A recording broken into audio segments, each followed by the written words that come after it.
Hello, everybody. Welcome to episode 107 of Buds and Blue Jays. This is your place for all things related to the Toronto Blue Jays. I'm Jesse Burrell. I'm your host. I'm joined, as always, by my usual co-host, Riley McConnell. And Isaac Bass is back on the show, guys. Gentlemen, great to have you both here. Today on the show, we have a lot to talk about, guys, including a big bombshell as Alek Manoah has been demoted, not to Buffalo, not to New Hampshire, but all the way down to the Florida Complex League. We'll have our instant reactions on that. What comes next for Alek Manoah? What comes next for the Blue Jays? And all the fallout of that. Plus, we got to recap the series that just was against the Houston Astros. Chris Bassett was doing his filthy stuff again. Kevin Gausman is doing it again. Brandon Belt is on fire, and so much more, guys. But first, remember, our show is free and we're available on all platforms. So please, if you're watching us on YouTube, like the video, subscribe to the channel if you haven't done so already. You can follow us on Twitter, Instagram, TikTok, and anywhere you can find your podcasts, you can find Buds and Blue Jays. Guys, before we get into the game recaps, first of all, how are you both? You guys doing good? Feeling all right? Well, little bit shaky after the big news. I know we just won 3 out of 4. I feel all right. Bassy, longtime watcher of the pod, longtime Blue Jay watcher. We want an outsider's opinion. How do you feel, sir? And intro song creator, Isaac Bass. I will say that. Yes. I feel damn good. I'm dressed in my fancy work attire because that's what Alek Manoah is going to have to do right now in the Florida Complex League. So, yeah, I'm sure we'll get to lots of that today. Gentlemen, no time to waste. Let's get right into it. The big news coming out of Toronto Blue Jay land is that Alek Manoah was a part of several roster moves that the Blue Jays made on Tuesday afternoon. But the big one was him going down to the Florida Complex League. Riley, you and I had talked about this in episodes prior on whether or not the Blue Jays should actually do this move to see if it would be what it takes to fix the Toronto Blue Jays. Riley, I'm in shock. I did not think the Blue Jays would actually do this. I fully expected Alek Manoah to make his start on Saturday against Minnesota, but ultimately it wasn't going to happen. And guys, for good reason. His season stats this year: 13 starts, 58 innings pitched. He's 1-7 with a 6.36 ERA. His K per 9 has dropped to 7.5 on the year. His walks per 9 skyrocketed to 6.52. The home runs are way up, and he accumulated negative 0.6 WAR on the season. Frankly, guys, that is not the stat line for a big league pitcher. So we have a lot to talk about this demotion here, but I want to get your both instant reaction when you heard this news. Riley, we'll start with you. What was your first thought when you heard this news? So I actually tweeted out pretty much before he got sent down. It was kind of a joke. I said, hey, stand by, like, we're going to do a poll. Which fast food restaurant do you think is best for Alek Manoah? Whatever, just joking around, not even thinking, anything of it. Because for me, it was after watching that, my thought in my head is like, the next words after he leaves his ball diamond should be, would you like fries with that? Because it was another abysmal start. And I hate to be so critical of Alek Manoah, but this is a guy who went from burning hot last year and even starting his big league career was just on fire. And we step into the start of this year, and it's just been nothing but tragedy for Alek Manoah. I actually feel bad for this guy. He's a fantastic pitcher, a great presence for this Toronto Blue Jays team, and he's a competitor. I feel terrible that this has happened, but it's 100% the right move. After the Jolks home run everything was in the first innings. After the Corey Jolks grand slam, I thought, okay, he's got to come out of the game. He stayed in the game for a couple more batters, gave up a couple more hits. Like, it's just got to be torturous for this guy. Let's get his damn confidence back. Let's try something new. I'm definitely okay with this move, whatever's going to win us ball games in the long run, because clearly 1-7 with a god-awful over 6 earned run average, and I don't even want to know. I might have to find a garbage can if I even say what his whip is, because it's just, these are numbers that I don't like, and just nothing has been going right for him. Let's just build something back. I'm 100% cool with this move. I think it's the correct move, but I feel for Alek Manoah because I can only imagine what a competitor like him is thinking and how much this has really shaken his confidence. Isaac, how about you? What was your initial thoughts when you heard the news about Alek Manoah on Tuesday? My initial reaction was, what the hell is the Florida Complex League? If I'm being totally honest.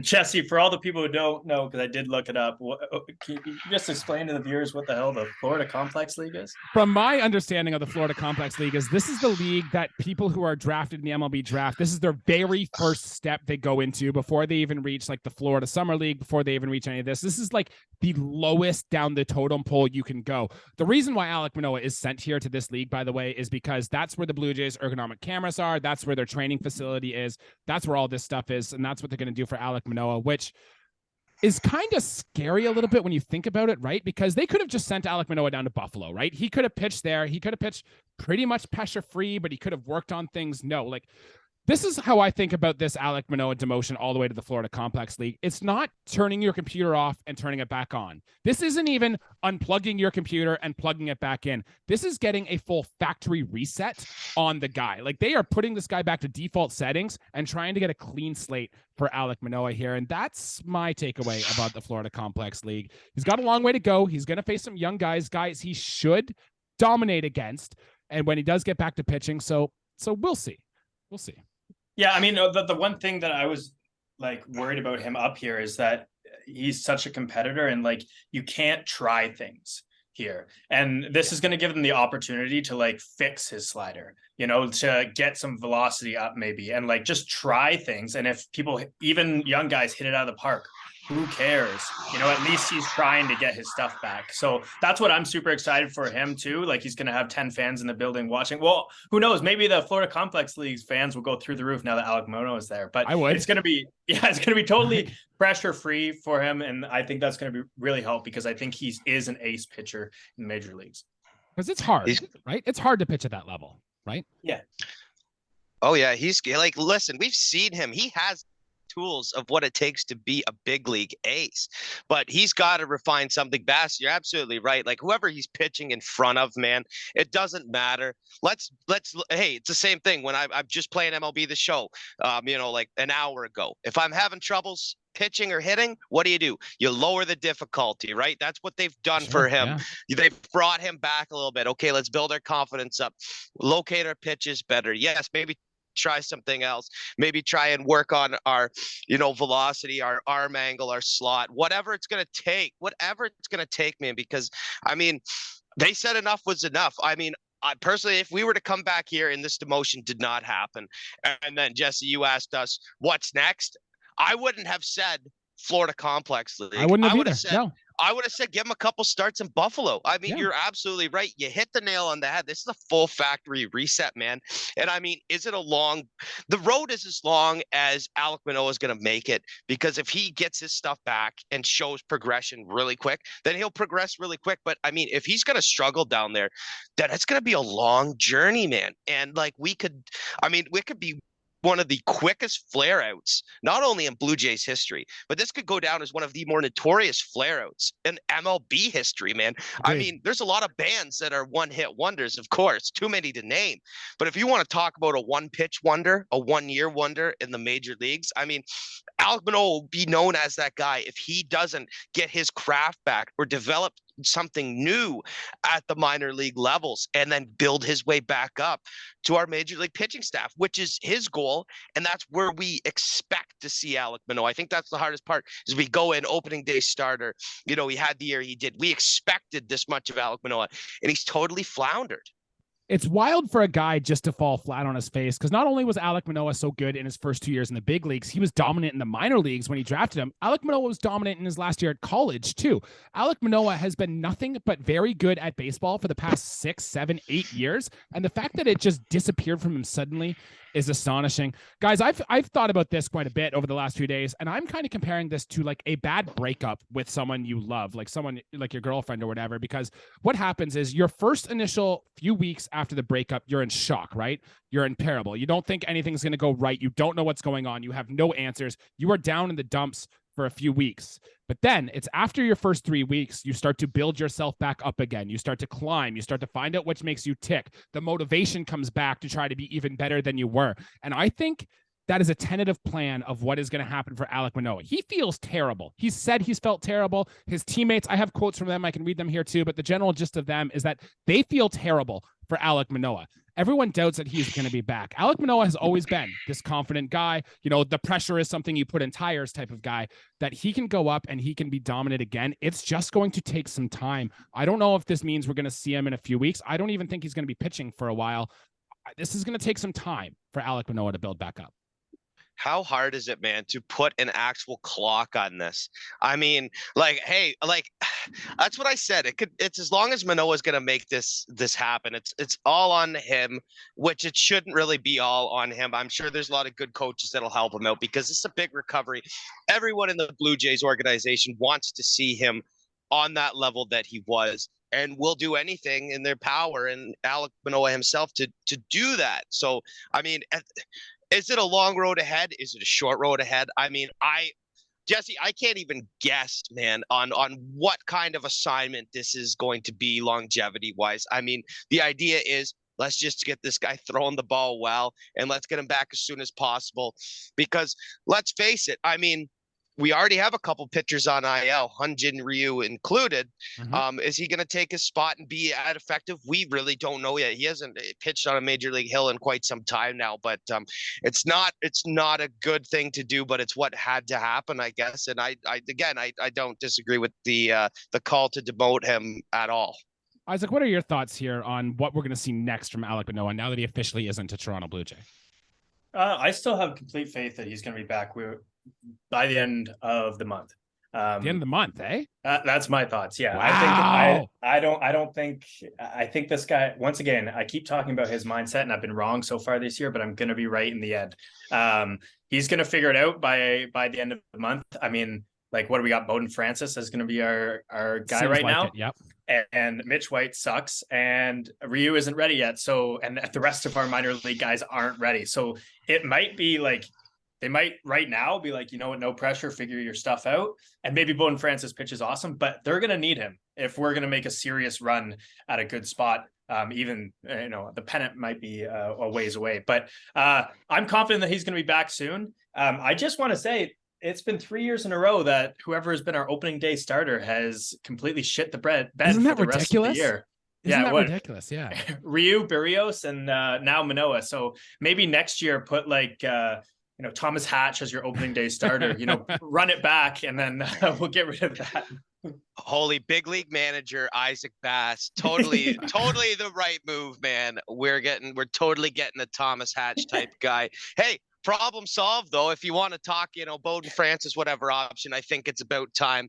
Is that we're not going to have this discussion this episode, too much to talk about, but we'll see how Pearson does. But I wouldn't be opposed to seeing what Nate Pearson can do to start a ball game either, because I mean, he's a spot opens up, man, and I am all for that. So Get that jersey money ready. Yeah, that's true. He's coming up to his 30 innings pitch, so we're getting there. But the plan as of now, I think, is Bowden Francis was part of that large flurry of transactions that the Blue Jays made. He has been called up. He will be in the Blue Jays pen. I don't think he was used today. I did not watch the game today, but it seems like Barrios pitched long enough that they did not have to use Bowden Francis today. So it seems like he is likely going to start Saturday in his place in Minnesota. I have his stats. He was pretty good over his last two starts. He's got a good curveball. Bowden Francis could be successful in the major leagues. But guys, before we move on to that, I want to go back about Alek Manoah because there's still so much we have to hash out about this. What is the plan here for Alek Manoah? Like, what do you want to see from him down there before he gets ready? Because, guys, I want to see him get that slider bite back. I want to see swings and miss on that slider. I want to see the fastball velocity increase, and I want to see that bite and that spin rate up. I also think, guys, and now, Riley, you and I have talked about this before about Alek Manoah. We don't think his weight is a problem. We didn't really think the pitch clock is a problem. But what I think Alek Manoah might have done in his offseason is he might have actually done some weight training to his upper torso. Scott Mitchell at TSN just reported this too, that Alek Manoah might have added some chest muscle.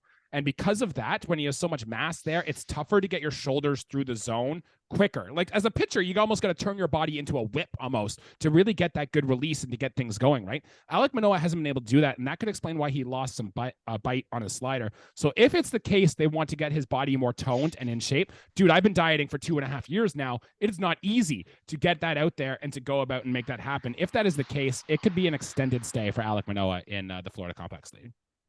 So you want to talk about stuff that I want to see personally. So let's just talk about pitching fundamentals, and three things come to mind. You have velocity, control, and movement. So yes, Let's just rip this Band-Aid off and just diagnose it right here and there. Velocity, yes, you want to see velocity up on his fastball. Movement, yes, the slider with more bite, that's for sure. Those two things, talking about his 1A, 1B pitches there. Number 3, control, just general control. I found that this year he had just thrown way too many uncompetitive pitches that are very wasteful in certain spots. And I mean, he's not trying to miss by that much. Of course, an 0-2, curveball in the dirt is supposed to be an 0-2 curveball in the dirt, but that's not the case with Manoah, and he's just been missing his spots way too often and by far too much. So that's a big one for me as well. And that's just the 3 fundamentals of as far as everything else where your analytics take over, Jesse, which is like your spin rates and whatever else. That's far beyond my level of, how I break down pitching. Of course, never being a pitcher myself, I can look at the stats and go, okay, yep, I know what that is. RPMs, whatever, doesn't matter. Let's just get our fundamentals back before let's walk before we can run, in a sense, is what I'm saying, Jesse. I agree. Isaac, do you have a take on that? Yeah, I mean, last year what was awesome too, it wasn't just his slider and his fastball, but his sinker was really good too. Yeah. And I mean, it's the same kind of deal with like when you see those like 2 pitches, like a Kevin Gausman, like a splitter and a fastball, and they're showing like how they're going into the zone. Like that was one thing that he was doing a lot last year with his sinker, just to throw batters off. And I haven't noticed much of that pitch being thrown effectively this year. He hasn't been getting ahead in counts like he was last year, because last year he was getting ahead on counts, and that's why there were so many games where he could have done a complete game because his pitches were still under 100 by the ninth inning. And now, like within the first 3 innings, he's clocking 60, 70 pitches. And one thing that I have noticed too about him is that it's just a few innings, like other than like last game was just incomprehensibly bad. But for the most part, he'll get into games and he'll have 2 terrible innings, but then the rest, he'll look kind of like Alek Manoah of last year. And that's what's got to be so frustrating, is because you see it. It's right there. It's just these blowups, whether he gets in his own head or something, or I don't know what's going on, but he needs to fix those bad times. And as we saw today, I'm sure we'll get to with Valdez pitching. Yeah. If you let your emotions get the best of you, you're not going to be the same type of pitcher, unless you're Marcus Stroman, as you could be. So he's got to get those settled a little bit. But I'm a full believer that Alek Manoah is going to turn around and start a playoff game for us this year. God, I hope you're right, Isaac. And I will say, going back to the point, even if you look at that, his last 2 starts he made here, the one against Milwaukee, he only gave up, I think, 2 earned runs. The rest of the line was a struggle. He only pitched 4 innings because he still threw 20 plus pitches an inning. But 2 earned runs isn't bad. And in this last start against Houston, the leadoff hit he gave up was a bloop over right field.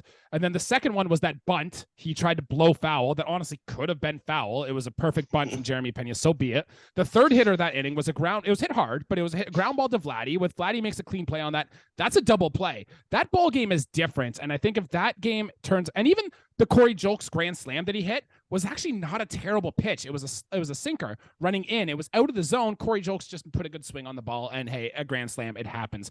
I do think that Alek Manoah's demotion and his stats, he was a little unlucky, but still, that doesn't take away from the fact that he was bad, objectively bad, and did not deserve to be a major league pitcher right now. So I do kind of agree with you here on that, though. Yeah, I mean, because Gausman was unlucky last year, and he was still amazing, right? Yes. So like, yeah, we can only chalk that up to so much, but yeah, you see what I'm saying, where it's like he still has, it's there. You can still see it every once in a while. It's just few and far between right now, but I think he'll figure it out. And I think, Riley, you can have a take on this too. I think that gives you confidence that there is a breakout back in Alek Manoah, that he can come back and he can be a stud here. Do you think so? I mean, we're not talking about a guy who's 34 years old. We're talking about a very young starting pitcher who we know he can get it back. They're under the surface right now in him. The fight, the tiger, whatever animal is inside him, like just waiting to come back out, whatever he's got to do to make that happen. I don't care. Like Bassy, I'm with you. I wish he could be. I want him to be pitching by the end of this month, and I want him to be pitching well by the end of this month. But I'm probably going to double your time, and say hopefully 2 months. I hope he's around in August when we're in the dog days, when God knows what's going on, how our roster is. I mean, the health of players, everything, trades being made. I mean, I just want Alek Manoah to be ready, to be comfortable, because he definitely wasn't comfortable, man. Yeah, I Guys, have a quick question go ahead. just for you before you carry on, both of you.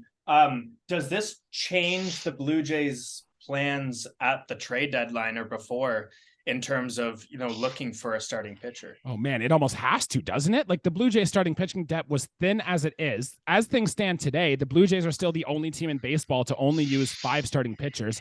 If you're keeping track at home, Zach Thompson was just DFA'd. He was one of the guys in that flurry of transaction that went there. Drew Hutchison has just granted his unconditional release. So unless you're relying on Casey, like Bowden Francis is now up with a big league team too. So unless you're relying on Casey Lawrence or Thomas Hatch to make more starts with your Toronto Blue Jays, we've seen that before. I think starting pitching depth, especially at the trade deadline, needs to be a priority, if not sooner than the trade deadline.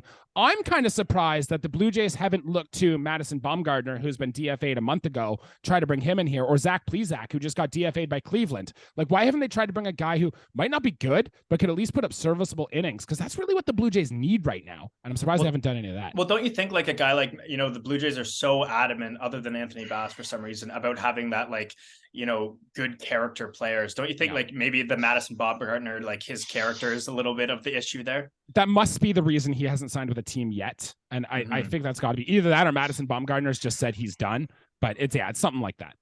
Yeah. I mean, give me Plesac all damn day, man. You're talking about maybe the second Blue Jay name, Plesac, the closer there, Dan Plesac, I think is what his name was. I'm today years old when I found out that they DFA'd Zach Plesac. Now I'm intrigued because I mean, this is a guy who, I don't know what happens to your team control after you get released, but I know for a fact he still had renewable years where he was at least in arbitration and wasn't free agent eligible. So that's cool. I think that this whole plan, the whole send a Manoah thing down, is great. I think what kind of sets us back, and we kind of skipped over it, maybe a touch, but not really, is I would feel better. We would all feel better. We'd be saying, "Oh, how's Ricky Tiedemann tying it? Tying hitters up and doing this?" But he's hurt right now, so that kind of puts a nail into that. You would love to say, "Oh yeah, he's already been promoted. He's already this, and this at the minor league levels. Like, when's he going to be up?" But the problem is he's hurt, and you can't advance with a young guy like that. You can't advance him farther than what he hasn't pitched at the next level. You got to go easy on a guy like that. So yeah, maybe not Baumgartner. I mean, if we were a National League team and it was 2008, sign me up for a hitting pitcher. I'm more on the I got probably a lot of tweets and Google searches after this with Plesac, because I got to unwrap my head around that for a second. But yeah, either way, Jesse, we should probably look elsewhere, and it's not even a question. It's got to happen. So, guys, I have 2 questions for you then before we continue on here. I want to give our official predictions of when we think Alek Manoah is going to come back in the big leagues. Isaac, you said you think he's going to be back by the end of the month. Riley, you said 2 months from now, so by the end of August. Those correct? I'm going to give you, 2 months from now. We're at the start of June, so July. I don't, closer to the middle of August, maybe even closer to the early August is what I'm hoping. When's the All-Star break? The All-Star breaks end of July, mid-July? Mid-July. Yeah. Okay, I'm going to change my answer to after All-Star break. Okay, guys. First start after All-Star break. I will say if there's a chance it happens this season, it'll be in mid-September, but I do not think we're going to see Alek Manoah for the rest of the 2023 season. Boom. There it is. All right. Wow. We all hope you're wrong, including you. So yeah. There you go. Yeah. Jesse, those are tough words, and coming out of your mouth, I know you just probably got a sour taste on the end of your tongue, man. He's a long way away, right? He has so much work he has to do. If anyone's going to do it, it is going to be Alek Manoah, but I got a lot of doubt in my head. And guys, I got one more question before we put the Alek Manoah case to bed here. What % chance do you think there will be of Alek Manoah never pitching in the big leagues again? 1. Isaac. Yeah, you go first. You say 1%. 1%. Yeah. I'm gonna say it's higher. It's higher. I'm gonna say it's about a. If we were to basically, I like to think of percentages. If I was to spin a wheel and it land on a chunk of pie, I'm gonna say that pie is about 7%. not pitching in the big leagues again. Jesse, I know you're going to take a chunk of this and give us your answer, Jesse. I can't imagine you're going to say higher than 7%. I am. I'm going to say as high as 15%. Now, if I were a betting man here, I would still think Alek Manoah is too talented. He's going to be back. He's going to have this things. I'm not convinced, one, he's going to be the same pitcher that he has been the first 2 years, or if he has, it's going to take a long time for him to get back there. There is a chance he just never figures it out. I don't want to bet against that, right? I want to bet that Alek Manoah and the character that Alek Manoah is going to figure it out. He's going to be determined. He's going to get better. I believe that. However, there is a chance he just doesn't figure it out and he becomes one of the biggest flameouts. I am not rooting for that. I love Alek Manoah. Some of my best moments at the Dome were cheering for Alek Manoah, but that's what I am worried about coming out of this. Well, hopefully his trainers get him on the Spencer Strider leg workits instead of the Ronnie Coleman chest workouts, because if that pitching mechanics thing has any truth to it, it might just be as simple as that. You know, it might be as simple as literally one thing. And I'm sorry, Jesse, I think 15%, I like the shock and awe of it, but there is no way that another team, even if he doesn't figure out with the Jays, doesn't take a flyer on this guy. You're and put him on right. their Somebody will. roster at Somebody some point, will. Yeah. Right. Talent always gets recognized. Yeah. The opening day starter for your 2029 St. Louis Cardinals, Alek Manoah. That would hurt. Okay. Oh, yeah. Boys, anything else to add about Alek Manoah before we move on to the rest of the series here? Let's bury that hatchet. We got 25 other guys to talk about. Perfect. We only have about 10 minutes time, so let's hammer through these quick. I have the game recaps here, but in game one, Jays lost 11-4. Manoah sucked. The Blue Jays did some good things. Kirk hit a home run. Varsho went deep. Bichette and Kevin Kiermaier had 2 hits. Game two, Kevin Gausman was awesome. Jays won 5-1, one of his best starts of the year. And in game three, the Blue Jays won 3-2. It was a close one. Alejandro Kirk had a pinch hit, go ahead RBI late, and Chris Bassett was a stud in this one. And then Jordan Romano came in and got the save in the ninth. And the game that just happened again this afternoon, 3-2. Jose Barrios looked pretty good in this one. I'll admit I did not watch this game. I haven't even looked at the box score of this game yet, so I really do not know what happened. All I know is the Blue Jays got a win. And I can tell you that after the series, the Blue Jays stand with a record of 36-28. We're 9.5 games back of the Rays in the AL East, but we're only half a game back of the Yankees now for that last and final wild card spot. So guys, I guess really quick, if you want to give me a name each or something, or a major storyline that you guys caught that really got your attention this series. I'm taking this one because, I mean, if it weren't for this, if this was a 3-game series that started on game 2, we'd be in a totally different conversation. Got to be Kevin Gausman for me. He started his game off a little rocky, gave up, I believe it was a leadoff home run to Dubon, thought, whatever, like we're going to get just trounced this series, but I was wrong. That was the only run he gave up. He also struck out 13 batters. I don't know if he's tied or now the league leader, but he struck out 100 or more batters. Kevin Gausman has been a phenomenal workhorse with innings pitched and strikeouts and not giving up a ton of base on balls and hits and limiting the long balls. He gave up one in this, but it was nothing, it was a fantastic start. Anytime you go 7 and strike out 13, those are numbers that you love to see. And of course, my came in with my secondary, Swanson and then Romano, to finish off the game with the setup and save. Well, actually, I think it was a non-safe situation, 5-1. But I mean, you get the picture. Starter goes 7, bullpen goes 2, and we walk out only giving up a run on the first batter of the game. Sign me up for that. That was a big comeback after we gave up double-digit runs. Kevin Gausman gets the thumbs up from me for sure. I will say it's been a treat watching Kevin Gausman pitch this year. That is now the 6th time this season he's had double-digit strikeouts in a game. And I was actually watching this game at the time the Blue Jays were up 3-1. He's coming up the 3rd time of the order against a very good Houston Astros lineup, the 2 through 5 spots in the order. Kevin Gausman goes strikeout, strikeout, strikeout, strikeout to finish that appearance against the Houston Astros. He has been so good to watch. My Cy Young pick, you know that if you've been watching the show and all that stuff. Isaac, if you have anything else to add on Gausman, go ahead. If not, do you want to give us another player that caught your attention this series?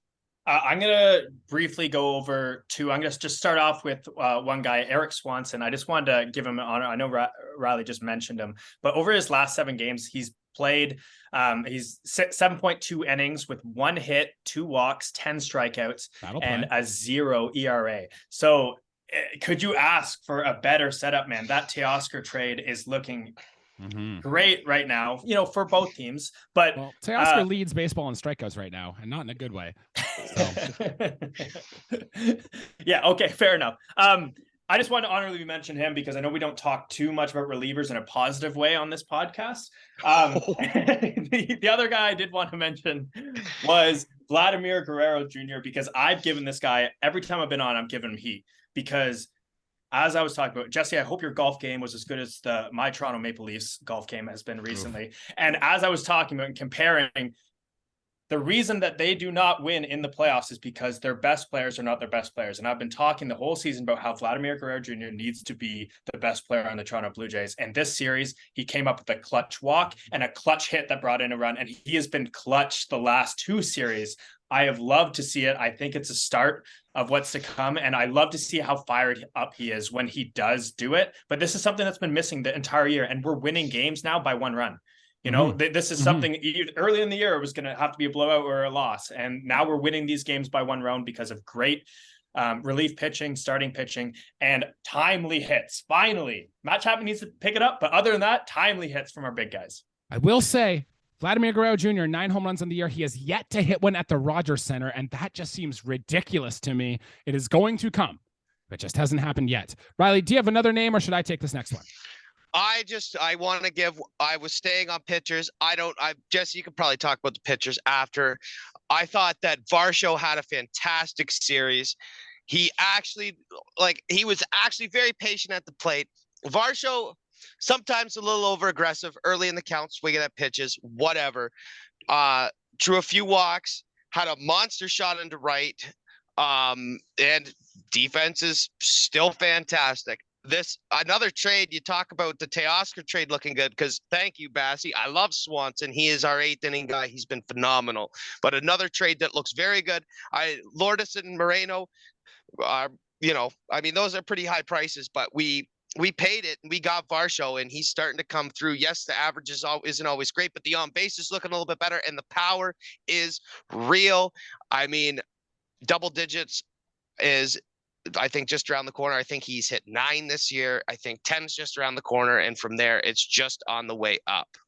Our show's been good. I want to throw some love to Chris Bassett here. I'm just going to go over these guys really quick because we are running out of time here. We spent so much time on Alek Manoah. Chris Bassett's line, 8 innings pitched, 5 hits, 2 earned runs, no walks, 5 Ks on only 81 pitches. I kind of wanted to see Chris Bassett come out for the 9th, but no harm, no foul as Jordan Romano was able to get the job done there. Him and Kevin Gausman are now tied for the Major League in innings pitched this season, which I think is pretty cool. You didn't really expect that from 2 of your Toronto Blue Jays starters.